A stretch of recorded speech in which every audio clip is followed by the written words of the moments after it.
People first leadership. It sounds so cliché. It sounds so obvious, doesn't it?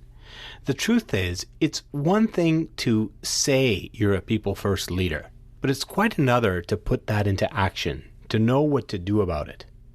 In this conversation with Barb MacLean, Vice President Integration Analytics at Celero Solutions, we talk about people first leadership. We also talk about FinTech, credit unions, women in technology, small town farming routes, and we even talk about Star Wars and the wisdom of Yoda. Enjoy the conversation.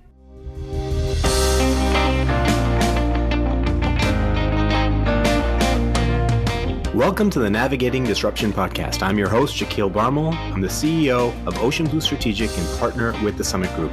I'm a coach, consultant, and speaker, and I help leaders, entrepreneurs, and sales professionals make an impact through improved performance. In this podcast, I share insights and interviews with interesting leaders to define practical lessons that you can use to make an impact in the face of uncertainty.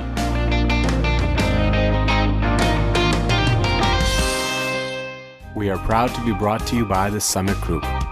We help companies increase revenue and deepen customer relationships by moving from sales excellence to authentic business relevance through engaging learning experiences. Barb, how's it going? Awesome, Shaquille. I'm having so much fun. I'm so happy to talk to you today. Oh, me too. Now, first of all, every so often, I wish that my podcast was a video series because I wish my listeners could see what I'm looking at. Your office seems to be a museum, an exhibit, a tribute to all things in the Star Wars universe.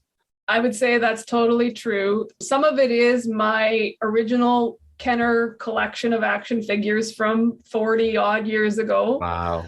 And I have lovingly had them, played with them, given them to my kids to play with too. Wow. I'm not the kind of fan that keeps things in their packages to appreciate and value. I'd rather appreciate them. Awesome. And it's been really great to bring this piece myself to work every day because I've been working from my basement for the last 2 years. Yeah. And I'm glad that everybody that I meet on these kind of calls appreciates that about me. That's been really great for me to share that bit of myself and then see a little bit about them. Well, I already knew I liked you from our first meeting, but there is a different element when the screen turns on and you see this backdrop. It does say a lot about a person, and we're doing a lot of that now, getting to know people without even words being shared.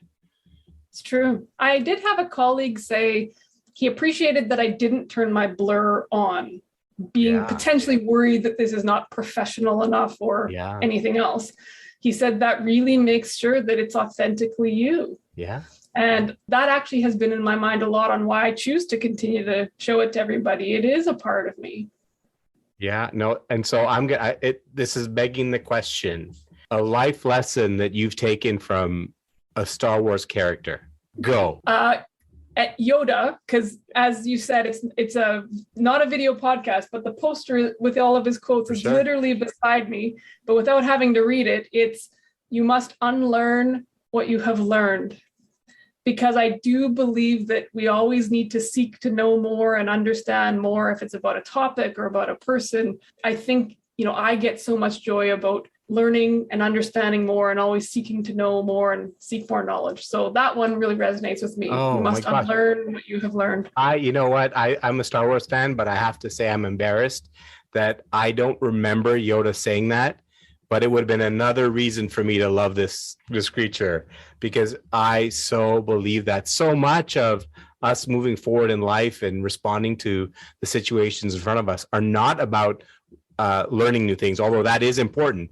Sometimes it's about letting go of things and unlearning things that aren't relevant anymore. That's true. That's a good one. That's a good one, yeah. Barb. So, Barb, there's so many things I want to talk about with you. Let's just introduce our listeners to you. First of all, we met in Calgary, Alberta, my very first trip I took during the COVID period. I got to work with your team, your organization in your new building in Calgary. It was a great experience. And one night we went to a hockey game and the legendary Lanny McDonald was there. Thank you for having him there and giving me an opportunity to meet him and take a photo with him. But we got into a impromptu conversation, and in that probably 5-minute conversation, I knew you were somebody I had to get to know a little bit more of. And so here we are having this conversation. I'm sharing you with all my listeners. One of the things that was intriguing to me when I was speaking to you is how much you talked about the way you learn. And so I would love to get into a little bit about that, the way you learn. But before we do, why don't we fill in our listeners? Like, who are you? What do you do? How do you define yourself in your professional life in the world? So I want to say thanks first to you, and then second to your listeners, because I understand, I think, how important those communities are. So thank you for sharing them with me. Actually, that's a gift to me here. It was also my first time seeing people in real life for an awful long time. I've been, here in my house with my family, and other than the grocery store or what have you, I hadn't been anywhere for almost 2 years at that point either. So it was great to go out and see other humans again. And you have an infectious energy, which I think is why that short conversation led us to doing this together, because I was feeding off you, I think. I work for a company called Celero. This has been the only real job I've ever had. I came here straight out of university 20 years ago, and I've been here ever since because I keep getting to work with great people doing fun things. And that has remained true over that course of the career that I've had here. But I grew up in Western Manitoba. I'm, born and raised in Brandon, educated there, and then moved to the big city in Winnipeg to get this job that has turned into my career and into my passion. So you were born and raised in, there's a couple of things I want to pull on. First of all, Celero, we'll get into what business you're in, what industry you're in, who you serve. But when you said that you grew up in Brandon, Manitoba, tell me about growing up, because that's the prairies, right? Did you grow up on a farm? Not exactly, but I come from a family of farmers. My grandparents lived on the family farm. The part of my family that comes from my father's side are folks that came from Scotland, came to Canada in the late 1800s, about 1882, walked out to the land that they homesteaded. And that is still land that, my family farms today. And that includes the place where our family farm is. It was probably more summer vacation home for us as kids, but my father and my grandfather did farm that land as well. And as my brother has too. So farming is certainly in my family's blood. Gosh, I mean, it's ridiculous, but that brings back memories of watching Little House on the Prairies. You talk about coming out and homesteading and just making something out of nothing, and it's still in your family. That is amazing. That is amazing. Yeah, my parents are very proud of that. It's a place that we go to gather as a family. I have 3 siblings. We have then obviously flown the coop and gone in to build our own lives, and we're dispersed a little bit across Canada now, but it's one place that we do like to come back to together. So how would you describe the impact of growing up in a family that is so connected to the earth, to land, kind of family values, family time? How has that impacted your life as an adult in your career? I think it gives you an appreciation for, the simple things. It gives you an appreciation for the people that are truly important. It's been an interesting journey for me to go through what I think a lot of Canadians have gone through in the last few years, to sort of accept and try and reconcile that while that has been a very positive thing for my family, the act of Europeans coming to North America has been, objectively opposite of that for so many other Canadians. And so to even have examples of stories in my family where we knew that, people that lived here in proximity to the land that we now say that we own used to come to the farmhouse, and my great grandmother would share bread with them. I had a perception of that being positive things, but there's probably arguably a lot of negative there. And it's very tough to reconcile that. Yeah, it's so interesting that, this last couple of years, it's really come to the forefront, those years of, I don't know what else to call it, but it's just so wrong, all the things that happened. And it is hard for good people to make peace with a history of this country where we value this country and what it stands for, but we have a difficult past, and we just have to come to terms and reconcile it and face it head on. Yeah, and I think growing up in that kind of the part of the world, we were very much exposed to a lot of sameness in that way. Did I get exposed to a lot of folks that had come from other places and, were new Canadians? Not a lot, just by virtue of where I grew up. And I do think that's one thing that I have appreciated about Winnipeg as a city.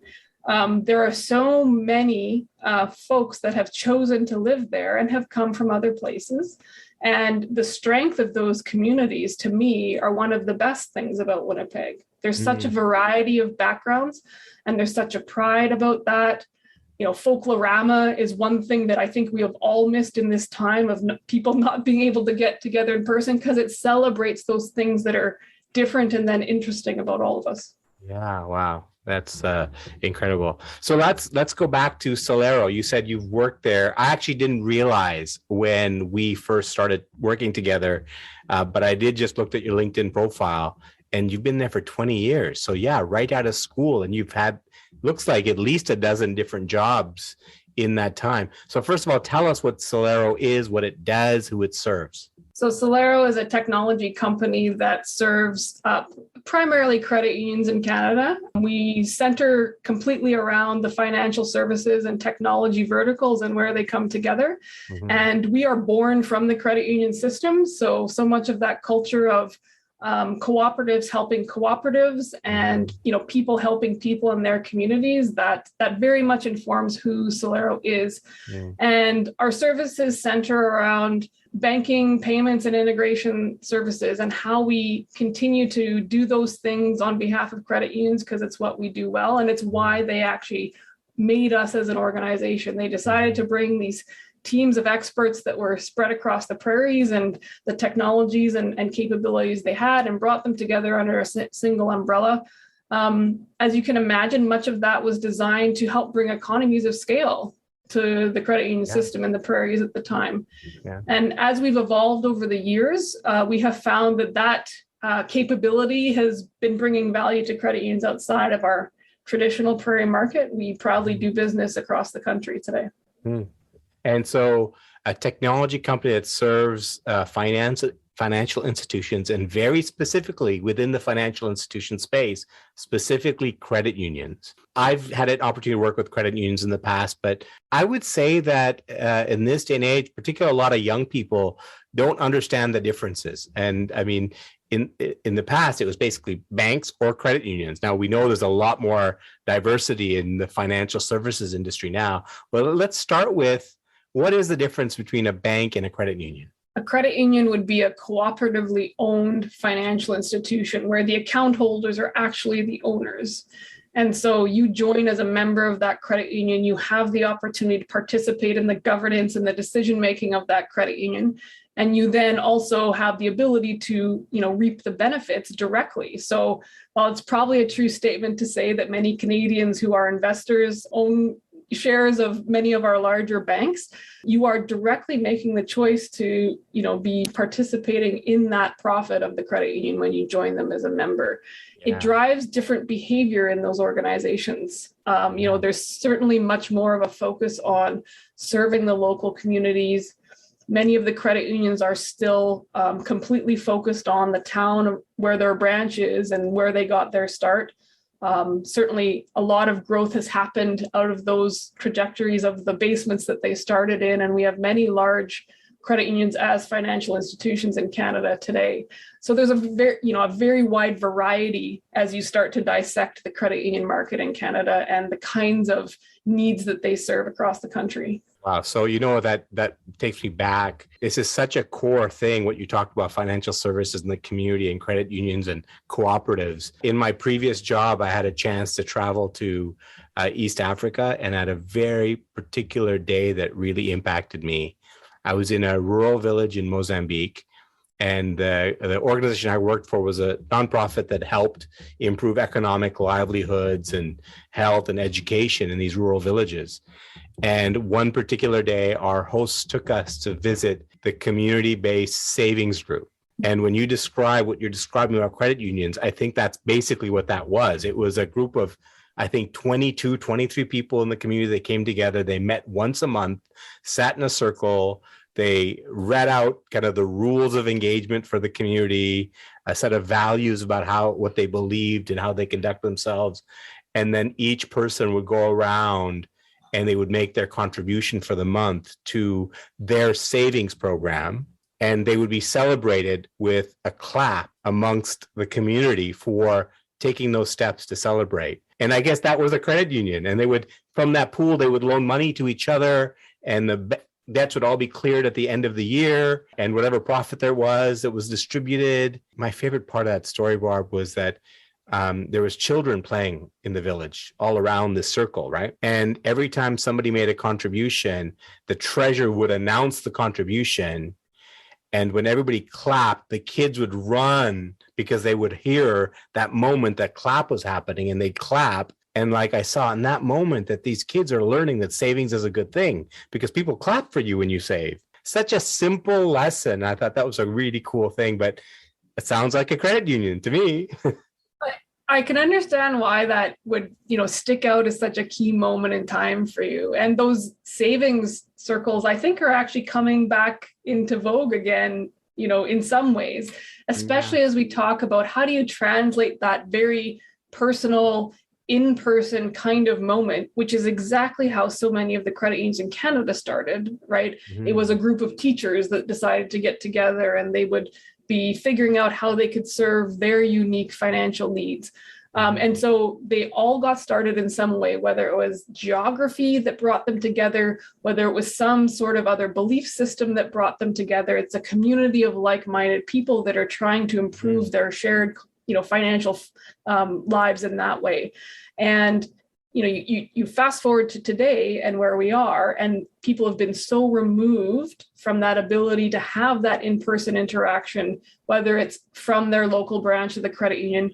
And in many communities in rural parts of Canada, that credit union is the keystone and the touch point for that local community. They may be the only business or one of the very few businesses in that local community. Very often they have, the building that is then shared for other reasons because they continue to invest in it together as a community. When you've been removed from that physical touch point to that branch, how do you maintain that sense of community? That community has started to, I think, become virtual communities. How do you harness that virtual like-mindedness? And is that the place where community-based financial institutions are going to trend to? Less focused on, the physical community necessarily that it grew out of, but seeking out those like-minded people or people that have similar needs, and you can find them now dispersed across the globe, and it doesn't matter where you came from. Yeah, I was one of my other guests. He had built he's running a nonprofit, and he's building his business on the idea of these virtual communities and sharing information and conversations. Of course, that's social media, but he's taking a very specific approach to it to make sure he encourages people to seek multiple viewpoints. And he likens it to, his company's called Digital Public Square, right? And in the old days, you'd be in a community, in a public square, and you'd debate, exchange ideas, meet physically, like you're talking about the physical branch that you're connected to, the physical credit union you're connected to. And now it's all virtual. And so that's affecting the credit union space as well. One of the things that was very intriguing to me when we were talking in your session, hopefully this doesn't come across the wrong way, but I know when I was running an organization, one of the things that my HR manager was speaking to me about is how we needed to have more women in the IT department. And I would say I don't really get a lot of applications for women for IT positions. And he goes, well, that's the problem. You have to make some effort to get more applications from women in IT. Well, I'm talking to you, and you're a vice president, kind of as senior as they get in the world of IT. And I look at your resume, software, technology. How did you get there? You are probably a rare individual. How did you kind of find this path in your career? Walk me through that. I think I am a pretty unique story. You don't find many folks of, sort of my age that have been with an organization for their entire career. Yeah. As you say, finding a woman who has actually found a mostly technical path through the whole thing. I think that was actually part of my origin story at Celero, to be honest. I've always had a bit of a technical bent. You know, as a kid, I used to be the one in the family that would take apart the Atari console joysticks to figure out why it wasn't working and, you know, where the wires needed to go to put it back together. I actually got my start at coding on the Commodore 64 back in the mid. And, you know, so handcrafting basic where you had to enumerate each line of code. So I always had an interest in that. When I started at university, I wanted to be a programmer. I started in the computer science department. And then calculus and I parted ways rather unamicably, and I had to make a new life plan. So, you know, I ended up with a business degree, and I always had this affinity for technology. And at the time at Brandon University, they were trying to grow this technology-focused business expertise degree. And so I, you know, consumed all of those kinds of courses and played both sides a little bit in what I learned in university. When I went and I had my interview at what was Credit Union Central Manitoba at the time, I think they were looking for somebody that understood technology because so many of the members of the team, the help desk team that I was applying to join, had come from credit unions. They had credit union experience. They knew the lending process very well. They had all of these flavors of expertise, but many of them were credit union folk. And they didn't necessarily have someone that had some technology understanding. And of course, to be on the help desk, you were starting to get into the early days of online banking. And at that time, you know, after I joined, we actually did direct support for members, people that were having trouble logging into online banking. So they needed that technical skill set, and they found it in me. Now, I didn't know anything about credit unioning or banking. It was literally my first job. You know, I didn't even know anything about the politics of working in an office or any of the rest of it, right? They taught me all of that. I knew I had an ATM card and I put it in the ATM and it gave me money. That's about what I knew about financial services. And it was a perfect start for me. Because if you work on the help desk and you don't know who knows something, because you know you definitely don't know in the beginning, if you can't figure out and navigate the internals of your own organization and start to pick out the experts on who you're going to seek information from or who you're going to get to work on this customer's problem, you can't be effective at your job. It was actually a perfect introduction then to me on what had then become Celero shortly thereafter, on what business are we in? Who are the people that know things? And so it was the best learning ground that I could have ever had on what the heck it was that we did all day, because you actually needed to know how the entire organization worked. And from there, I had a really great opportunity to be involved in standing up what is, you know, one of our subsidiary organizations. It's a payment company called Everlink. It was one of the two reasons for which Celero was formed. Let's rationalize and bring some scale to providing payment services nationally. And as they were standing up that organization to start, they didn't have any staff of their own. So I got the opportunity to work on that.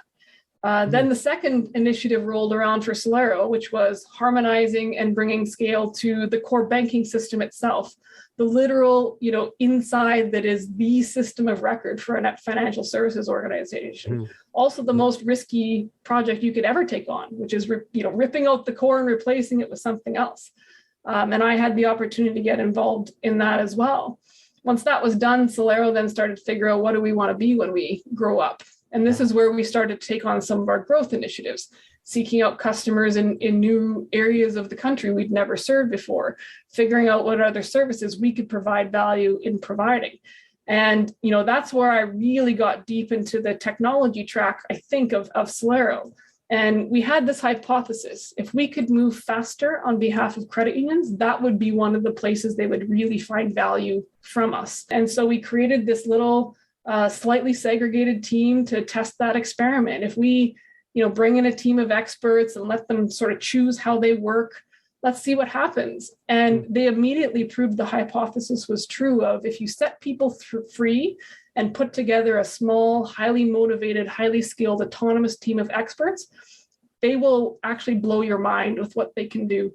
And we proved that we could move so quickly and creatively come up with solutions to problems that nobody else could come up with. We, every time we delivered something, we earned the permission to do more. And that translated into the place where my team is now. I say out loud, I get to work with the best team in Celero because we get to work on things that are new. We are regenerating our own platform 3 years later and rewriting it from the ground up. And we just have so many opportunities to continue to quickly prove value to credit unions. That's where we're valuable is when we can move as fast as they need us to be and sort of forecast the future for them. Where do they need to be? And we'll make sure that we get there first so that you could be there when you need to.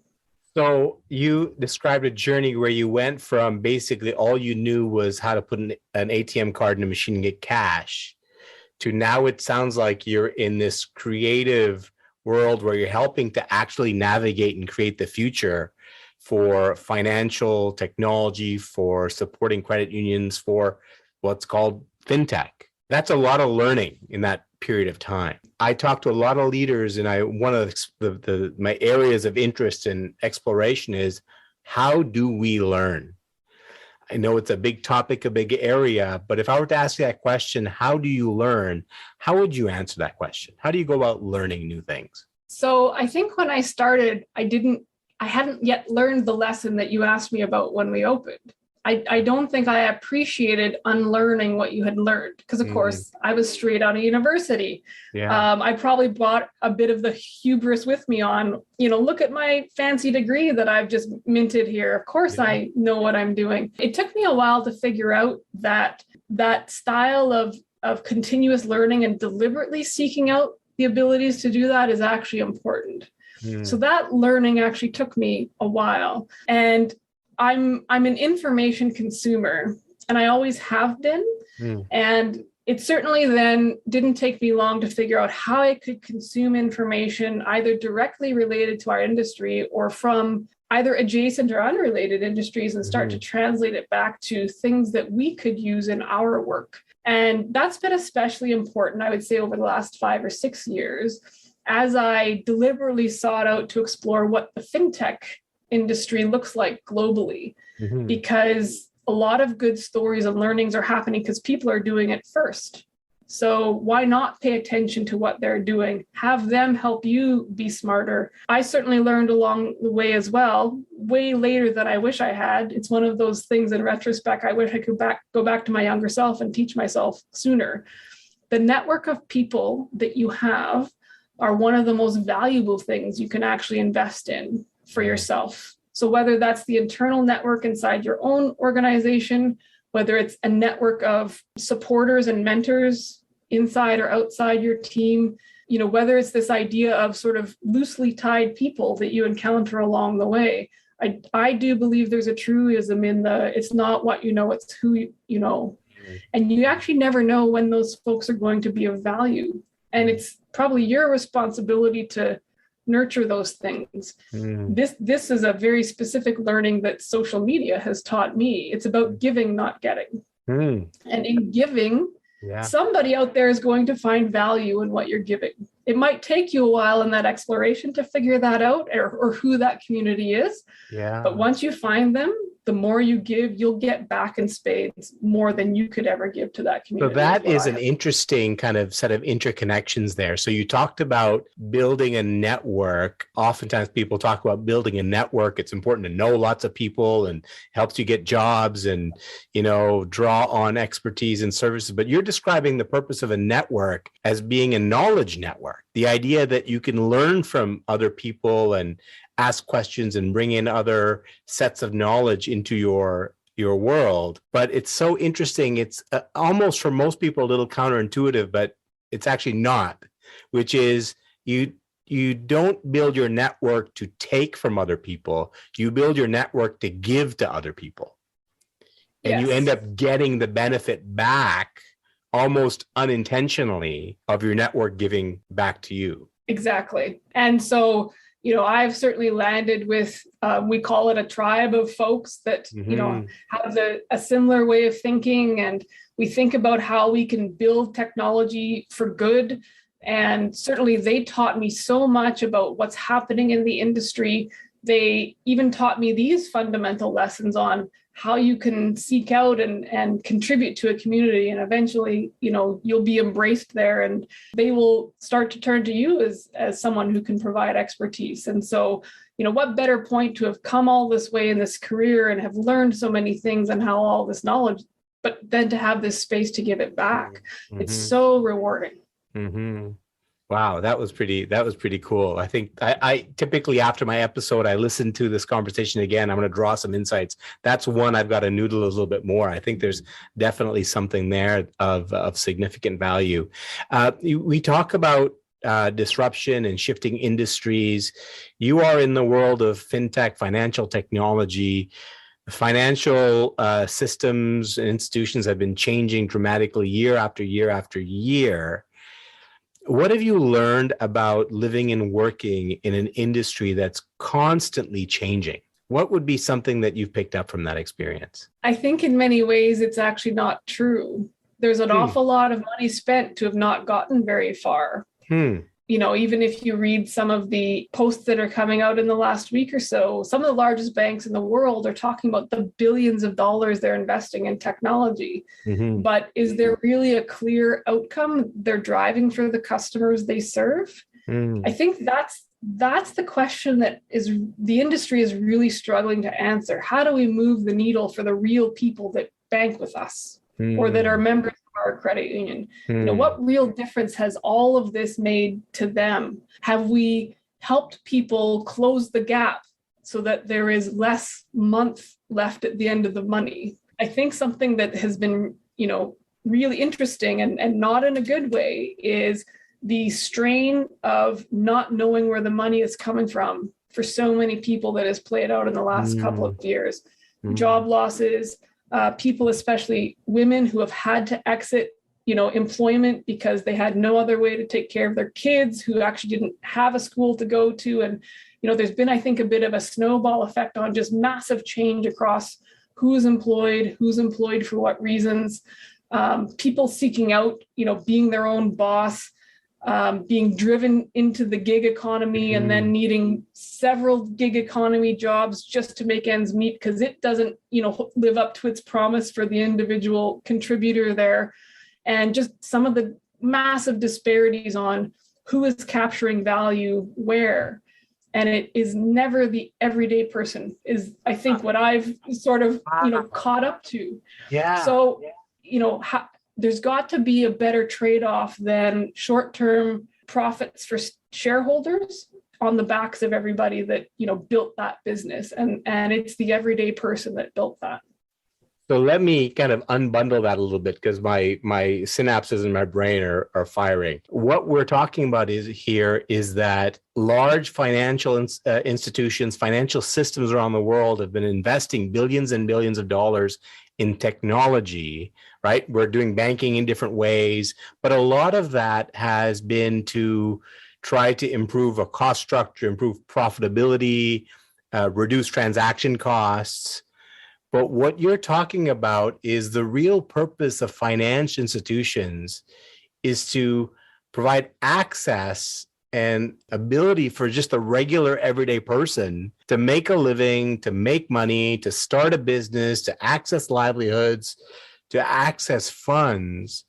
And you're saying that there is kind of a disconnect between the rationale for spending billions of dollars in improving the way technology services financial systems and the actual benefit to the regular person living on Main Street or living on the farm that needs to actually have access to funds to have a decent quality of life. Yes. Yeah. It's easy to take an observation of FinTech and segregate, the new shiny FinTechs from the incumbent banks. And, they each have their own sets of different problems. Everything is always a trade-off, right? The trade-off for the incumbent is I actually have to spend that amount of money to keep my legacy systems going because we haven't invested in them over time.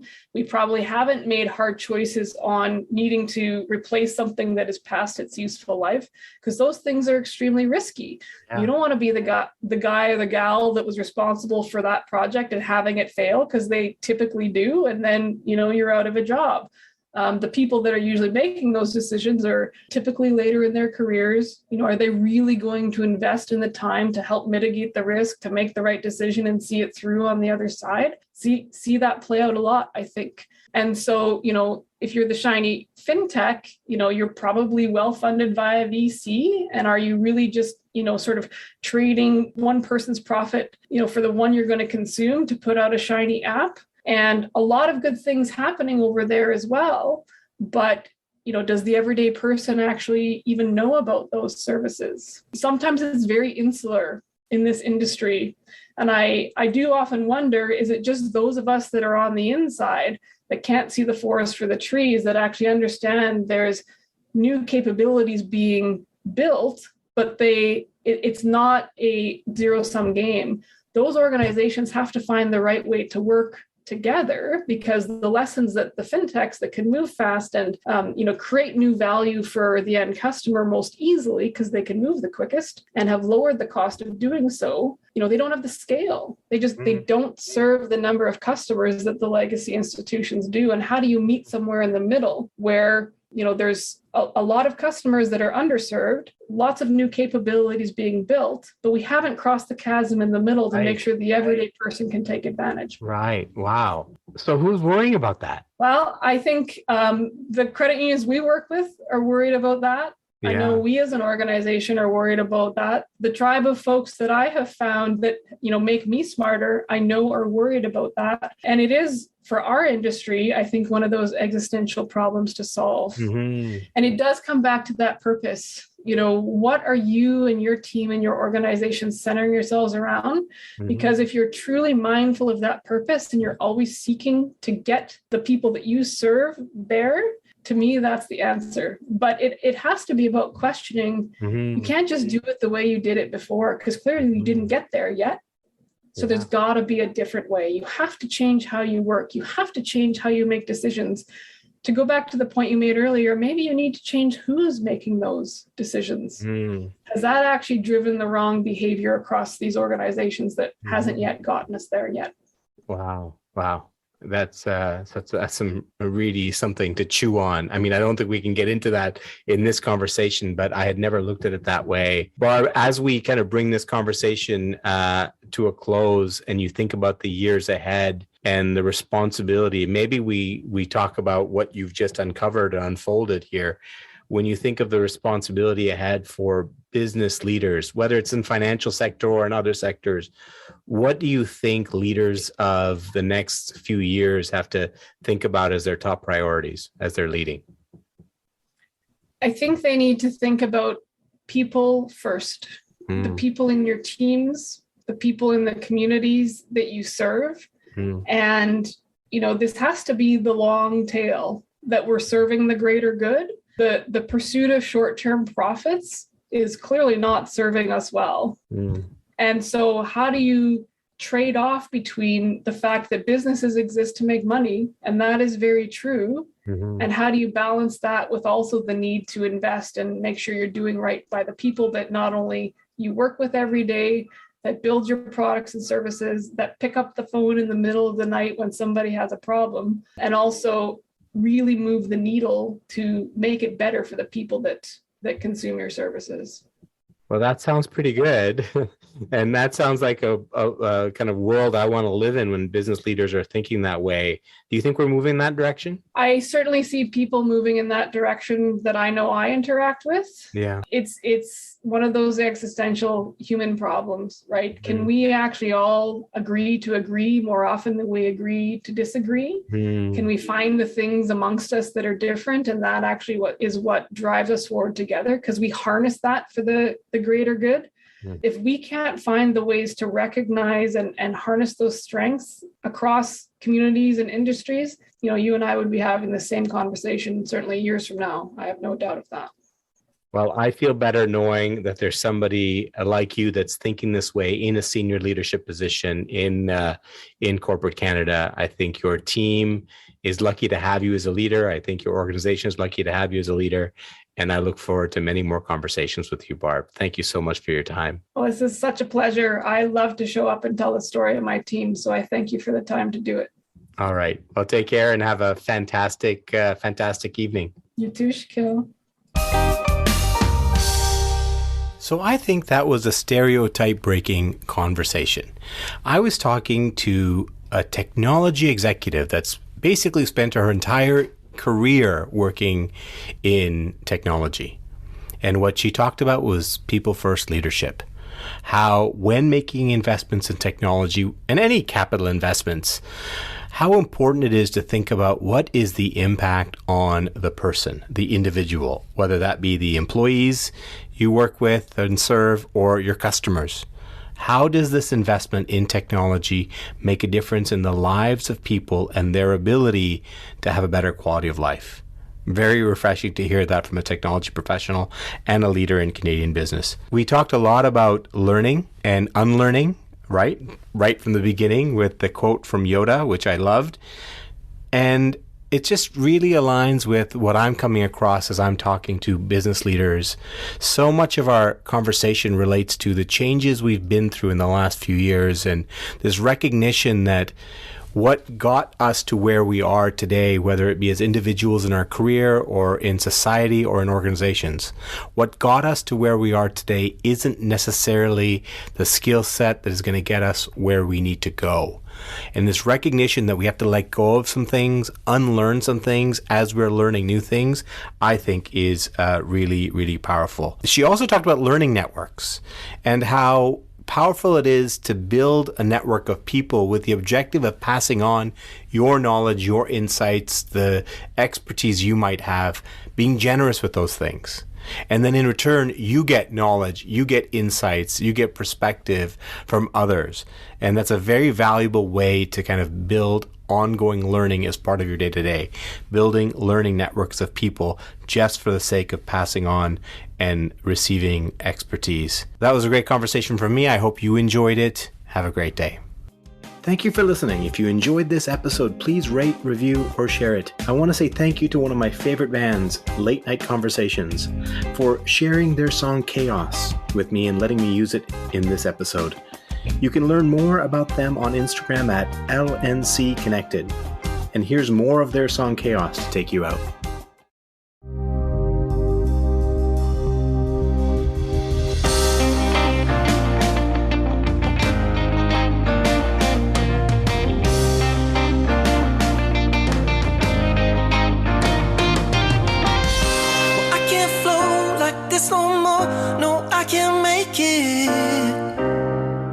Far behind my eyes,